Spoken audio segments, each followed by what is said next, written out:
Hey everyone, welcome to The Explainer. If you're as obsessed with the Kalinima Echoes of the Divine campaign as I am, well, you're in for an absolute treat today.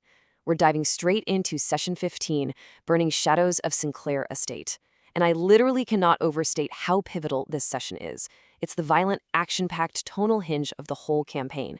If Session 14 was the elegant mask, the six-course dinners, the polite conversation, the beautiful estate, Session 15 is the exact moment that mask is violently ripped off. Today we're going to break down the absolute highlights of this session, from methodical sabotage to some of the most brutal combat encounters we've seen yet. We gotta start exactly where the session kicked off.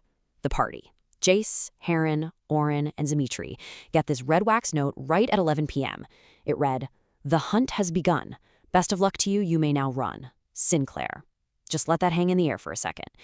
Naturally, the expected move here is absolute panic, right? Flee into the dark. But the party's reaction? They didn't run. Nope. They made the collective, shocking decision to stand their ground and literally burn the Sinclair estate to the ground. Section 1. The hunt begins. The turning point inside Sinclair Manor. Okay, let's dive into this. The party wakes up, fully realizing they're caught on the wrong side of the drawbridge, locked inside a house built entirely for surveillance. But instead of playing the expected game, fleeing into the night just to get picked off by traps, they made a completely ruthless choice. They stood their ground and forced a confrontation by burning the estate from the inside out. If you want a masterclass in turning a DM's trap completely upside down, well, here it is. They refused to play the Sinclair's game. It was a highly strategic choice to dismantle their hunter's home turf. Moving on to Section 2. Urson as strategy. Dismantling the Sinclair legacy. So Heron, the cleric of Shudar, completely takes the reins here as the architect of the party's methodical destruction. That hunt she consecrated in Shudar's name the morning before, that's the hunt she is now burning her way through. And they execute this sabotage flawlessly. Step 1, the library. They crack open that locked black cabinet Julius Sinclair wouldn't let them near the night before. Step 2, the gallery. Heron actually pulls Declan Sinclair's painted portrait right off the wall and feeds it directly into the flames as kindling. Just an incredible, incredible moment. And step 3, the lobby. Right before leaving, Jace uses prestidigitation to paint a giant skull and crossbones directly over the family's double-headed eagle carpet. It's vandalism, it's arson, and it totally forces the Sinclair's hand as their manor burns from the inside out. Now, right before they torched that library, cracking that black cabinet yielded 3 massive finds: Scrolls of Revivify, Burning Hands, and Healing Word. Oren instantly hands the Revivify scrolls straight over to Heron. Securing the magic to literally bring someone back from the dead right before stepping into a pitch-black courtyard, that is a crucial play. Oh, and while they're still inside, Dimitri casts Detect Magic and picks up this huge, powerful pulse of necromancy coming from a basement below the house.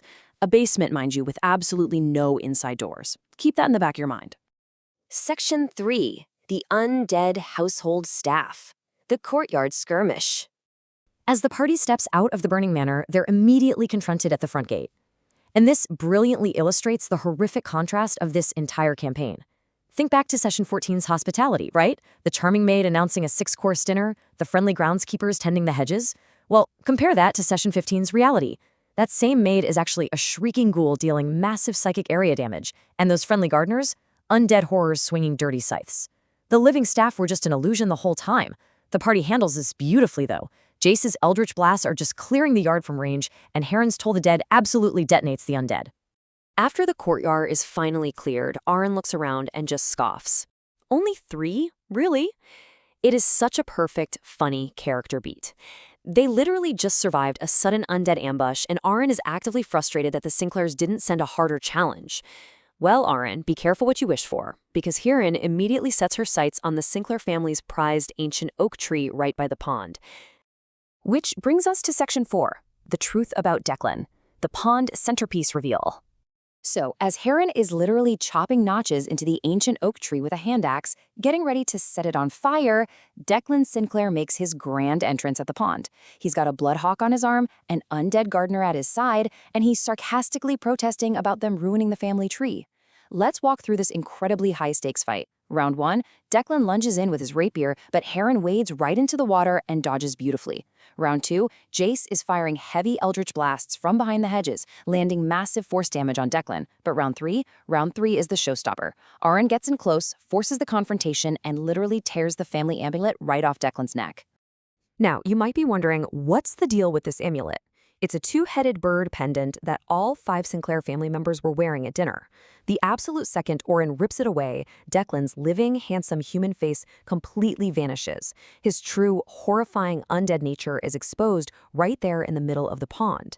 The amulet was a magical anchor maintaining the illusion of life all along. Stripped of his disguise and heavily damaged, Declan is grabbed by Arin's necrotic magic. He looks at the party, laughs, and says, "See you soon." And then he just explodes into ash. I really want you to focus on that line for a second. That is not some desperate threat from a dying man. That is a promise. A promise from an undead noble who genuinely believes he cannot be permanently killed. From Declan's ashes, the party scoops up some absolutely epic loot.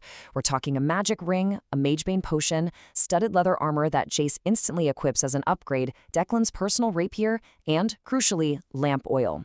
For any tabletop player, you know this is that perfect mid-session dopamine hit of epic loot, giving them the exact tools they're going to need for what comes next. And Heron wastes zero time. She takes that lamp oil, pours it right into the axe notches she carved, and finally ignites the ancient oak tree. The family legacy is officially up in flames. Section 5. Chaos in the Vineyard. The hardest fight of the night. So the manor is burning, the oak is burning, and the party pushes into the grape rows to find those basement shutters. This triggers the longest, most punishing combat encounter of the entire night. They're getting swarmed by more undead gardeners and another shrieking maid. And man, this is where Dimitri truly shines. This fight is an absolute tactical masterclass from the dwarven cleric. He plants himself right in the vineyard and just starts taunting the undead gardeners, yelling, "You missed a spot," all while dodging attacks with what he calls a shoulder wiggle. He is literally doing a Cossack dance in the middle of a war zone, just to draw aggro. He's using dwarven fortitude to heal himself while actively acting as bait, and he caps it all off with a critical mace hit that utterly shatters a gardener's nose before taking out its knees. It's hilarious, sure, but it is also brilliant tanking that totally anchors the chaos for the rest of the party.